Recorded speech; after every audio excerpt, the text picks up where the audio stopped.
I need a boyfriend by tomorrow.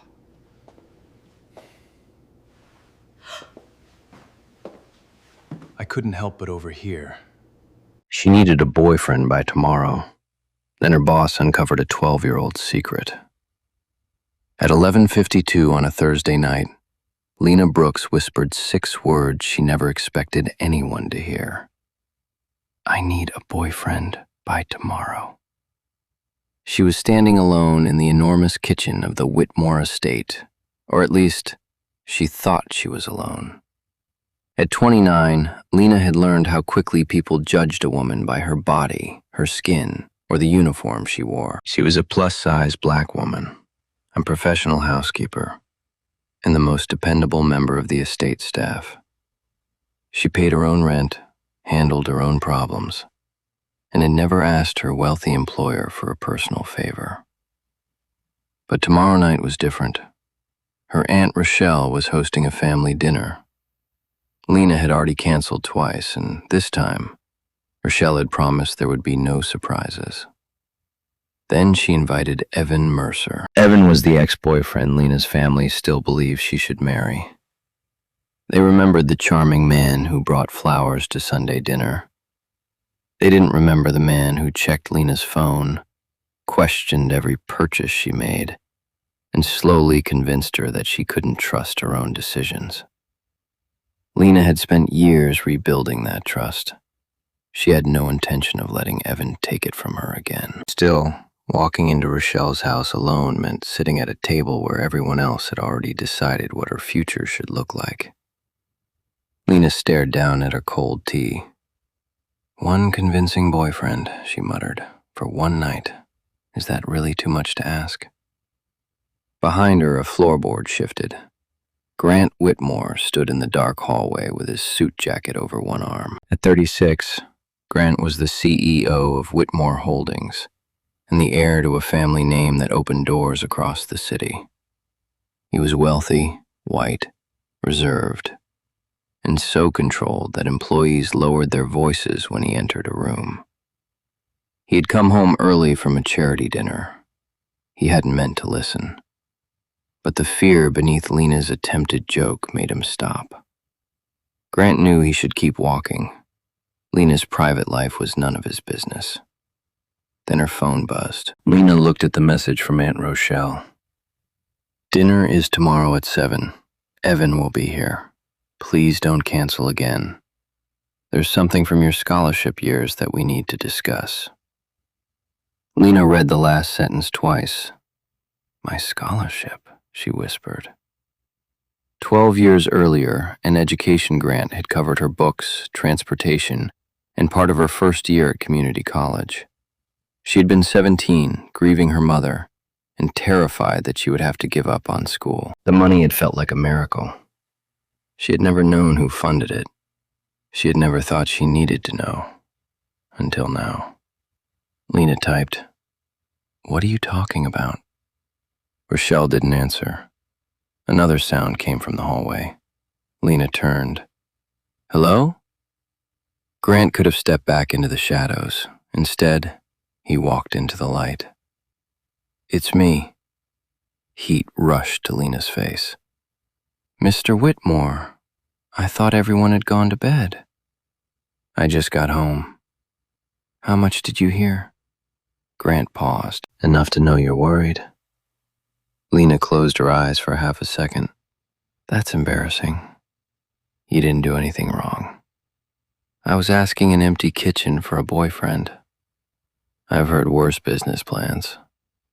The corner of Lena's mouth moved despite her embarrassment. Grant poured himself a glass of water, then nodded toward her phone. Is everything okay? Lena turned the screen face down. It's a family problem. I'll handle it. Grant respected the boundary. All right. Good night, Lena. Good night. He left the kitchen, but her 6 words followed him down the hall. What followed Lena was more troubling.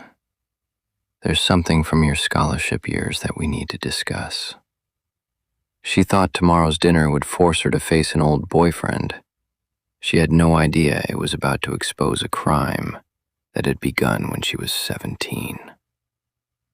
By 7 the next morning, Lena had slept for less than 3 hours. She stood in her apartment kitchen, rereading Rochelle's message, while the coffee maker hissed behind her.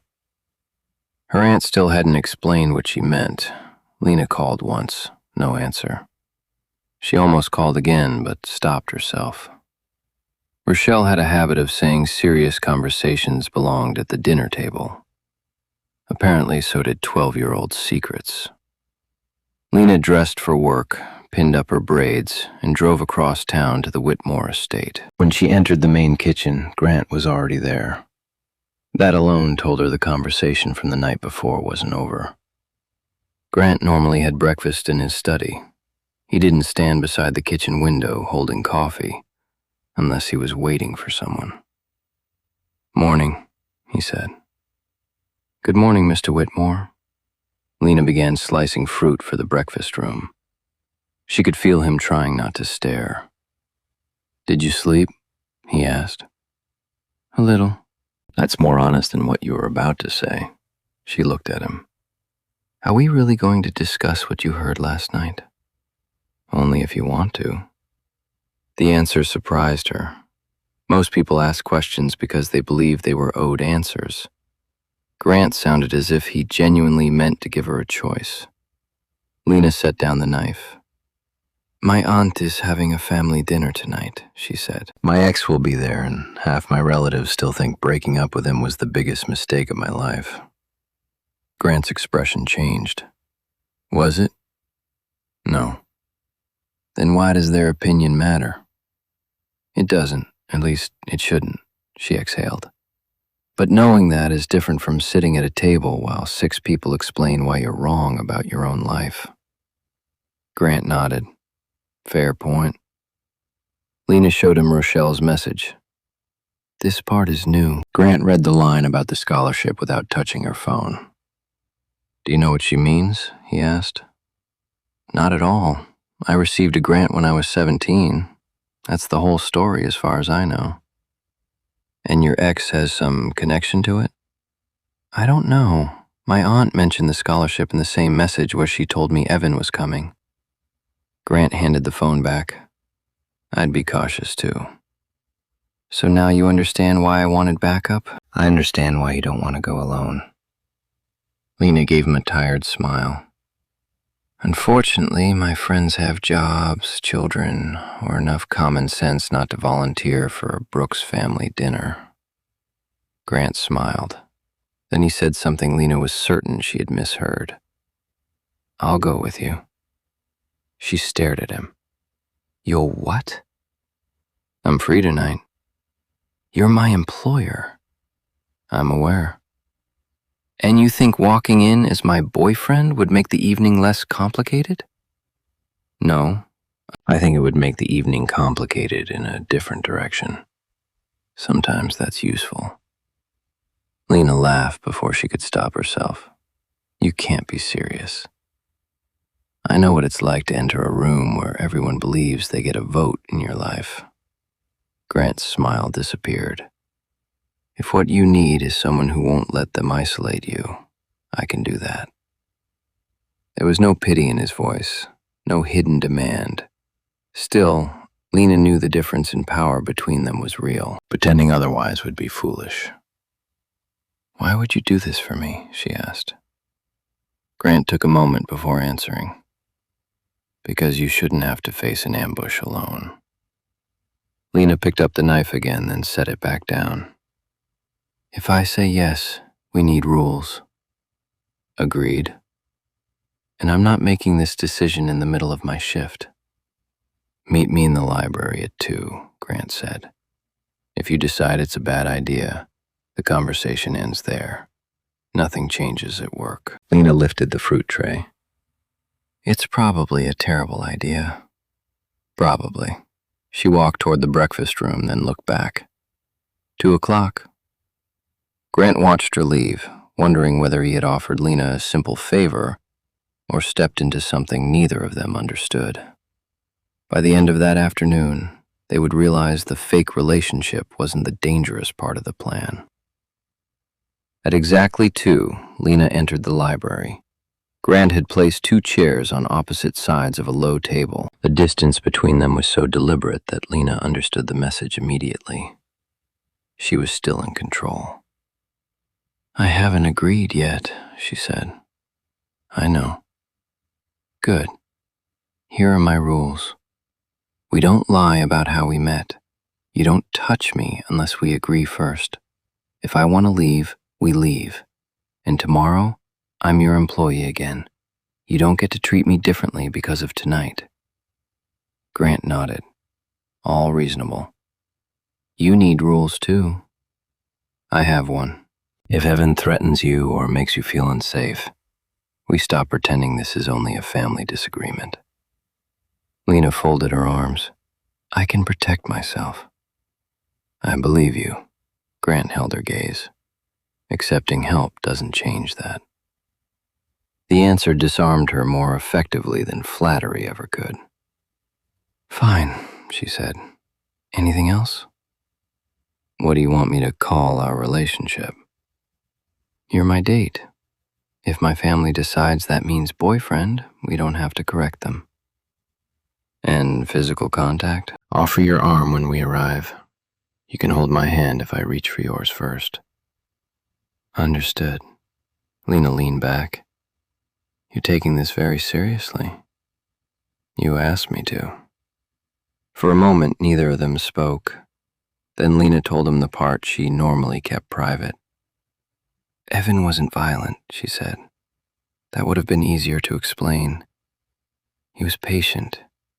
He started by asking who I was texting.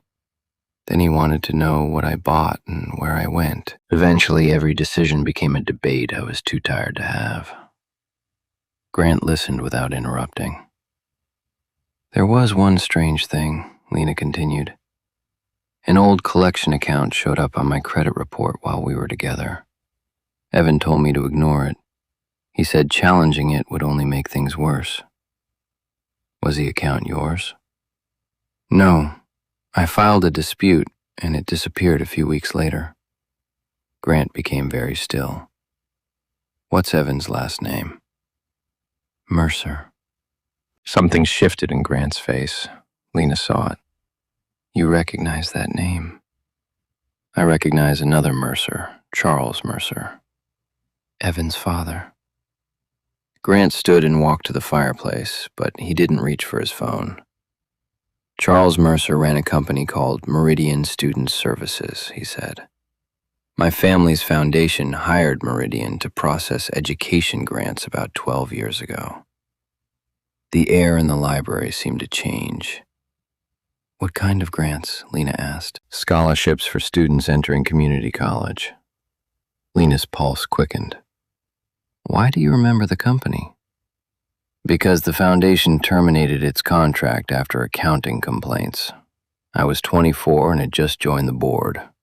I signed the termination recommendation, but the senior members handled the investigation." "What happened?"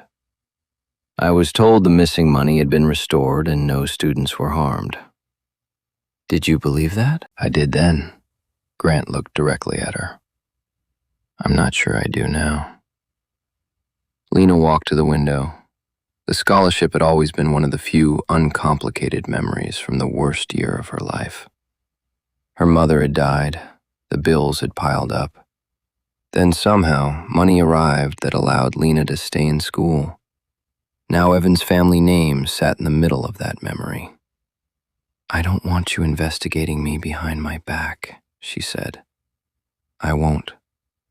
If we look into this, we do it together." "Yes.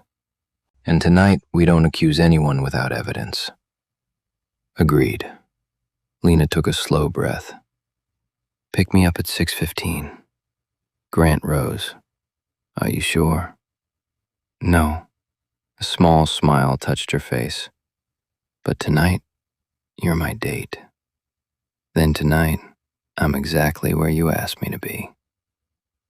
As Lena left the library, one question followed her down the hall. Had she met Evan by chance at community college? Or had a man from Meridian known exactly who she was long before he introduced himself. At 6:15, a black sedan stopped outside Lena's apartment building. She had changed clothes 3 times before choosing a deep blue wrap dress. It fit her curves without making her feel as if she were trying to become someone else. Her braids fell over one shoulder, and she wore low heels she could actually walk in. Grant got out when he saw her. His dark suit was perfectly tailored, but he had skipped the tie. For once, he looked less like the CEO of Whitmore Holdings and more like a man about to take a woman to dinner. He looked at her for a moment. "You're beautiful." Lena raised an eyebrow. "That's more convincing than 'you look nice.'" "I'm not practicing." The sincerity in his voice caught her off guard. "You clean up well too," she said. During the drive, they reviewed the plan. They would tell the truth about meeting at the estate. They would say they were getting to know each other. Grant wouldn't answer personal questions on Lena's behalf, and Lena would control every display of affection. "My relatives may ask how a housekeeper ended up dating Grant Whitmore," she warned. "Then I'll tell them you agreed to have dinner with me despite my personality." Lena laughed, and some of the tension left her shoulders. Rochelle's suburban house was already crowded when they arrived. Lena could see relatives moving behind the front windows. Grant stepped around the car and offered his arm. He didn't touch her. He simply waited. Lena rested her hand on him. "Ready?" "Whenever you are." Rochelle opened the door after the first knock. Her eyes widened. "Lena, you didn't tell me who you were bringing." "Aunt Rochelle, this is Grant Whitmore. Grant, this is my aunt." Grant offered his hand. "Thank you for having me." Before Rochelle could respond, Evan appeared behind her. He looked almost exactly as Lena remembered. Polished smile, expensive watch, and the habit of studying a room as if everyone in it owed him an explanation. His smile disappeared when he saw Grant. "Lena," Evan said, "I didn't know you were seeing anyone." "You didn't need to know." Grant's arm stayed relaxed beneath her hand. He didn't interrupt. He didn't speak for her. Evan turned to him. "Whitmore? As in the Whitmore Foundation?" "That's right." For one brief second, the color drained from Evan's face. Then his smile returned. "Small world," he said. "Sometimes," Grant replied. Inside, the conversation stopped as relatives recognized Grant. Lena saw their eyes move from his suit to her dress, from his expensive watch to her body, and back again. She knew that look. They were trying to decide whether she belonged beside him. This time, she didn't shrink beneath their judgment. One cousin asked, "So, are you two officially together?" Lena glanced at Grant, then answered for herself. "We're here together. That's all anyone needs to know tonight." Grant's mouth curved into the smallest smile. Rochelle ushered everyone toward the dining room. As they walked, Lena leaned closer to Grant. "You saw Evan's reaction." "I did." "Still think Mercer might be a coincidence?" "I think we should pay attention." At the table, Evan chose the chair directly across from them. He barely looked at Lena. His attention stayed fixed on Grant. And that was when Lena understood something. Evan might not have come to win her back. He might have come to find out how much Grant knew. Dinner began with roast chicken, sweet potatoes, and the kind of polite conversation that made Lena more nervous than an argument. Rochelle asked how she and Grant had become close. Lena gave the answer they had agreed on. "We met at the estate. We've only recently started getting to know each other." "So she still works for you?" Evan asked Grant. "Yes." Evan leaned back. "As a maid?" Lena set down her fork. "I'm a housekeeper, Evan. You know that." He raised both hands. "I was just clarifying." "No, you were reminding everyone that you think my job determines my value." The table went silent. In the past, Lena might have waited for someone else to defend her. Grant probably would have. But this was her family, her life, and her voice. She held Evan's gaze until he looked away. Rochelle cleared her throat. No one here thinks that. Lena turned to her aunt. Then please stop acting as if I need a man to make my life respectable. I came because I love this family. I didn't come to audition for your approval. Rochelle's face softened. You're right. I thought I was helping, but I haven't been listening. The apology didn't erase years of pressure, but it was a start. Under the table, Lena reached for Grant's hand. He let her make the choice, then gently closed his fingers around hers. Evan noticed. After dinner, Rochelle carried a box of old photographs into the living room. This is what I wanted to show you, she told Lena. I found it in the hall closet. She handed Lena a photograph from her high school graduation. 17-year-old Lena stood between Rochelle and her late mother, holding a folder from the scholarship ceremony. On the back, in Rochelle's handwriting, were 2 dated lines. Meridian called again about Lena. They asked for her new address. Do not give them anything. The note had been written 6 months after Lena received the grant. Why did you write this? Lena asked. Rochelle sat beside her. A man from Meridian called 3 times. He asked where you worked, whether you had opened a bank account, and where you planned to live during college. Those didn't sound like scholarship questions, so I refused to answer. Why didn't you tell me? Your mother had just died. You were trying to start school, and I didn't want to frighten you. Then the calls stopped. I convinced myself it was over. Rochelle looked toward Evan. I invited him tonight because I recognized his father's name. I thought his family might explain the calls. Her voice dropped. I should have warned you. I'm sorry. Across the room, Evan had gone completely still. Grant noticed too. Was the caller Charles Mercer? Rochelle nodded. Yes. Lena's grip tightened around the photograph. Your father called my aunt? Evan stood. My father ran a company with thousands of applicants. He probably needed to verify a record. 6 months after the scholarship, Grant asked. By requesting her bank information and address? Evan glared at him. This has nothing to do with you. It has everything to do with me, Lena said. Did you know Meridian handled my scholarship when we were together? Evan didn't answer. Lena's phone buzzed in her hand. The message came from an unknown number. Let the past stay buried, Lena. Leave Meridian alone. Her name made the threat feel personal. She took a screenshot, then showed the message to Grant and Rochelle. Don't delete it, Grant said. I know. Lena looked across the room. Evan was holding his phone. Did you send this? She asked. Of course not. Then you won't mind staying while I call the police? For the first time that night, Evan looked afraid, and everyone in the room saw it. Lena made the call herself. A patrol officer arrived 20 minutes later. He photographed the message, recorded the number, and told Lena not to respond. The text didn't contain a direct promise of violence, so there was little he could do that night. But the report preserved the evidence and created a record if the threats continued. Evan left before the officer arrived. He claimed he had an early meeting. No one believed him. After the officer left, Grant turned to Lena. Do you want me to contact the Foundation's attorney? What can she do?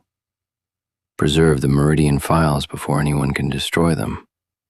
She can also give those records to the detective assigned to your report.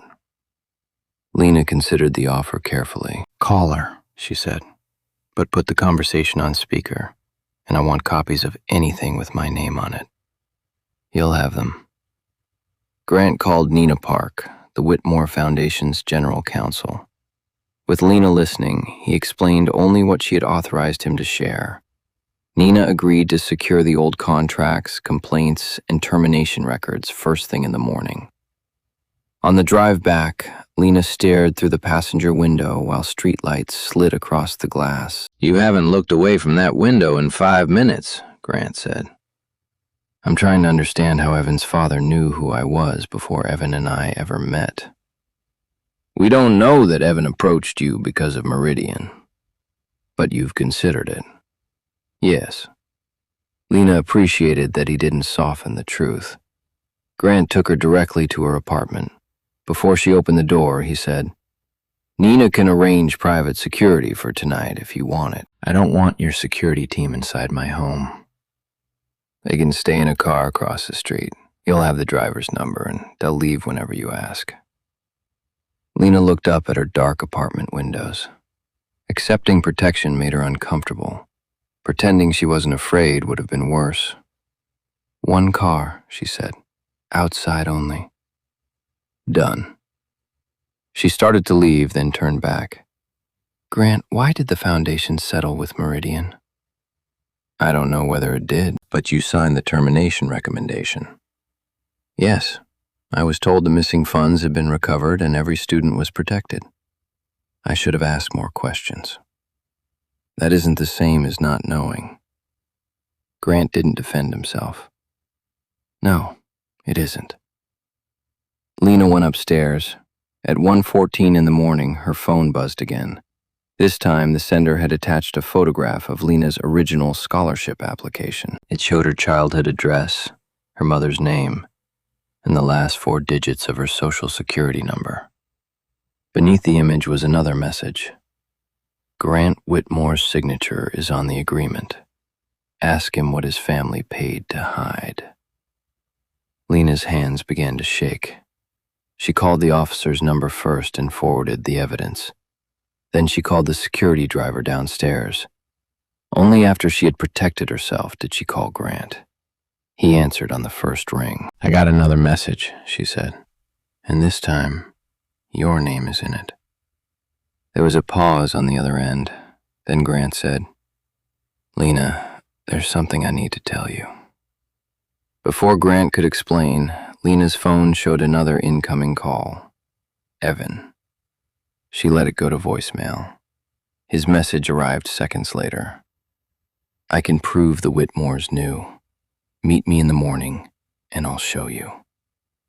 Grant was still on the line. "I need time to think," Lena told him. "We'll talk in person after I see what Evan has." "Don't meet him alone." "I won't." Grant didn't try to forbid her. "Call me when you're safe." Lena did not walk blindly into another trap. Later that morning, she contacted the detective assigned to her report, shared Evan's message, and chose a crowded hotel cafe covered by security cameras. Rochelle sat 2 tables away. The security driver remained outside. Evan arrived carrying a paper folder. He didn't apologize. He slid an old board memo across the table. Grant's signature appeared beneath a recommendation to terminate Meridian's contract and resolve the matter through a confidential settlement. "He knew there was a problem 12 years ago," Evan said. "Now he's pretending he discovered it because of you." Lena read the memo twice. "How did you get this?" "My father kept copies." "Did your father send the messages?" "No." "Did you?" Evan's jaw tightened. "I'm trying to protect you." There it was again. The word he had always used when he wanted to control her. "Protect me from what?" Lena asked. "From men like Grant Whitmore. His family let Meridian take the blame so their foundation could protect its reputation." "Your father owned Meridian?"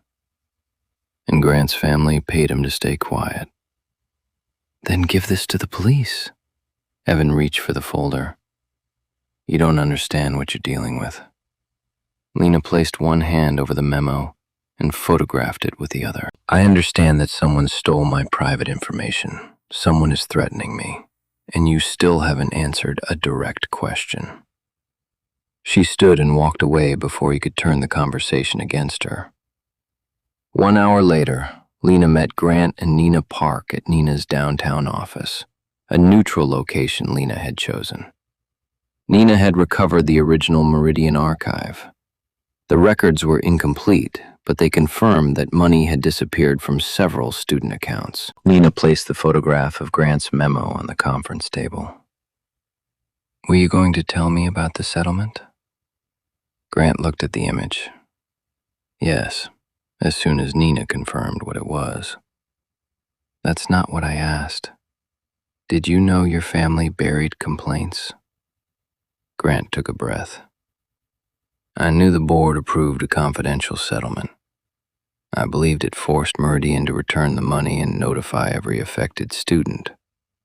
My father and the foundation president told me it had been done." "And you accepted that?" "I was 24, new to the board, and too willing to trust the people in charge." His voice remained steady, but shame showed in his face. "That explains my failure. It doesn't excuse it." Lena opened a scanned file on the conference room screen. Lena's full name appeared beside a bank account she had never seen. Meridian had withdrawn scholarship money in her name, then replaced part of it from a separate fund after the audit began. The grant Lena remembered had been real, but someone had used her identity to hide a theft. At the bottom of the file was one final note. "Recipient disputed a collection inquiry. C. Mercer notified." The date was from the year Lena met Evan. Her chest tightened. He knew. "We don't know how much Evan knew," Nina said, "but law enforcement needs this file." "Send them everything," Lena said. "No private deal, no protecting the foundation." Grant nodded. "Agreed." Lena turned to him. And I need time away from the estate. Pain crossed his face, but he didn't argue. "You can take paid leave. Human resources will handle it, and I won't contact you unless you ask me to." Lena removed her employee badge and placed it on the table. It wasn't a resignation, not yet. But in that moment, it felt like the only part of her life she could control. "I trusted you last night," she said. "I know. Right now, I don't know whether that was a mistake." Grant lowered his eyes. I know that too. Lena left with Rochelle beside her. For the first time since the dinner, Grant didn't follow. And somehow, that hurt more than if he had tried to stop her. The truth didn't arrive in one dramatic confession. It came slowly, over 6 painful weeks. Lena hired her own attorney. She cooperated with investigators, and she refused every request from the Whitmore Foundation to communicate through Grant. She needed answers that did not depend on trusting the man whose signature appeared in the file. The investigation eventually connected Meridian Student Services to fraudulent accounts opened in the names of at least 11 scholarship recipients.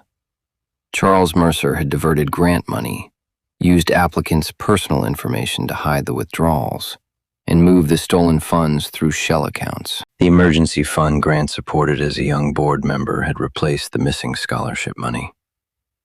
That was why Lena still received enough to begin community college. But the foundation's senior board had never told her that her identity had been compromised. They protected the organization from scandal while leaving Lena and 10 other students exposed. Then investigators uncovered Evan's role. Years earlier, after Lena disputed the collection account, Charles had told his son to find out what she knew. Evan approached Lena at community college on purpose.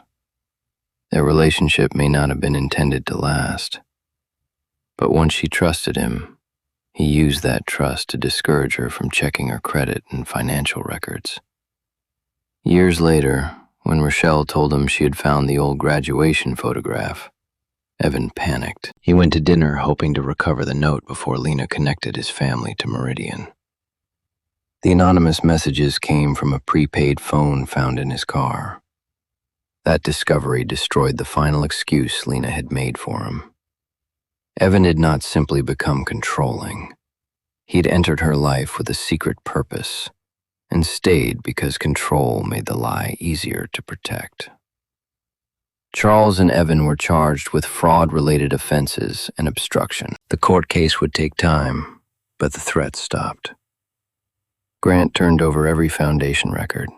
He waived every confidentiality provision his attorneys could legally release and requested an independent investigation of the board, including his own conduct. Then he stepped away from the foundation while the review was underway. He did not call Lena. He kept his promise.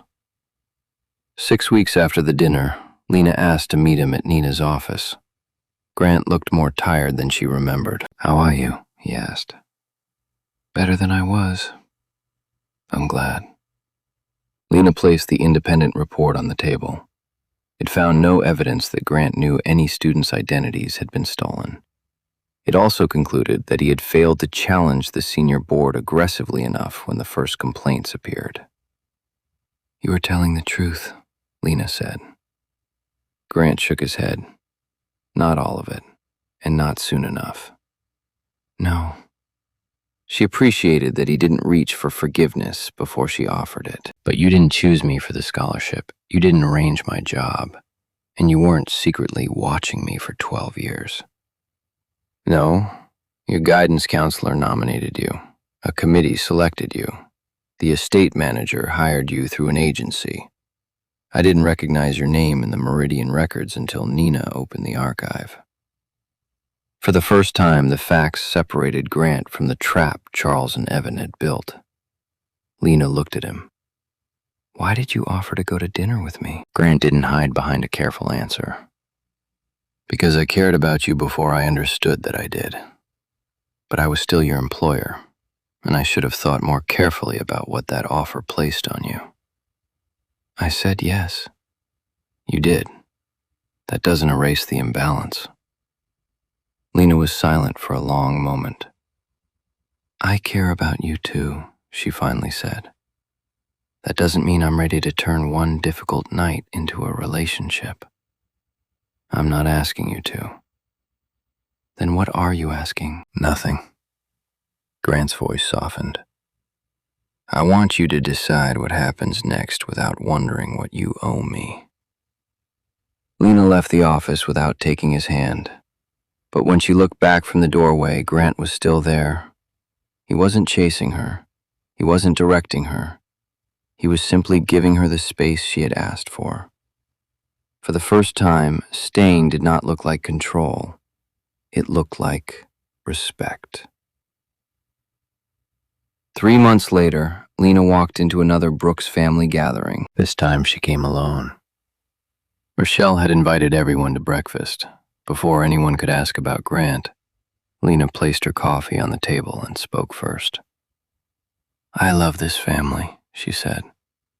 "But my relationship status is not a family project. If I bring someone to dinner, it will be because I want him there, not because I need proof that my life is complete." Rochelle nodded. "I hear you." No one argued. That was Lena's first new beginning. The second came when she resigned from the Whitmore estate. She respected the work and the people she had met there, but after everything that happened, she wanted a career built around the future she chose for herself. Lena accepted a position as a training coordinator at a nonprofit that taught young adults budgeting, workplace, and vocational skills. The Whitmore Foundation created a restitution fund for every student affected by Meridian. Grant did not control it, an independent committee did. Lena agreed to serve as a paid advisor only after her attorney reviewed the contract.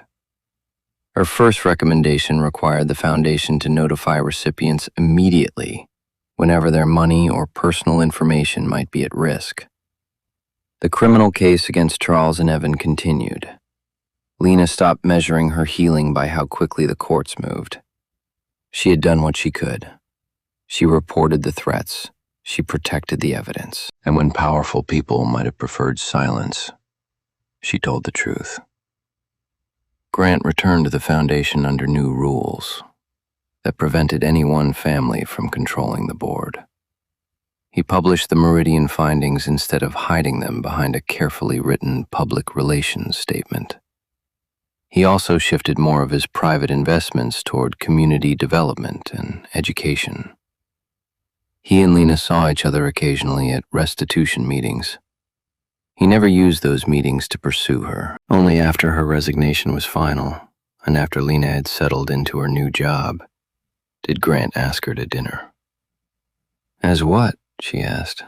Two people who already know pretending is a terrible foundation? Lena smiled. Friday at 7. They took the relationship slowly. Grant learned that Lena loved old mystery novels, hated roses, and became fiercely competitive over board games. Lena discovered that Grant cooked when he was anxious, called his younger sister every Sunday, and was much funnier when he stopped trying to sound like a board chairman. Months later, the estate staff invited Lena back for a retirement celebration. Near the end of the evening, she slipped into the kitchen where everything had begun. The clock above the pantry door read 11:52 p.m. Grant entered carrying 2 cups of tea. "You disappeared," he said. "I was remembering something." He followed her gaze to the clock and smiled. "Do you still need a boyfriend by tomorrow?" Lena laughed. "No, I never needed a man to complete my life." "I know." She took one of the cups. "But I might want one who respects it." Grant set his tea on the counter. "That sounds like a demanding position. The interview process is brutal. How am I doing?" Lena stepped closer and reached for his hand, just as she had at the family dinner. But this time there were no relatives watching, no employer and employee, no secret agreement, and no frightened woman searching for someone to hide behind. "You're doing well," she said, "so far." Grant gently closed his fingers around hers. "I can work with that." At 11:52 p.m., in the same kitchen where Lena once asked an empty room for someone to stand beside her, she finally understood the difference between needing to be saved and choosing to be loved. This time, nothing about it was pretend.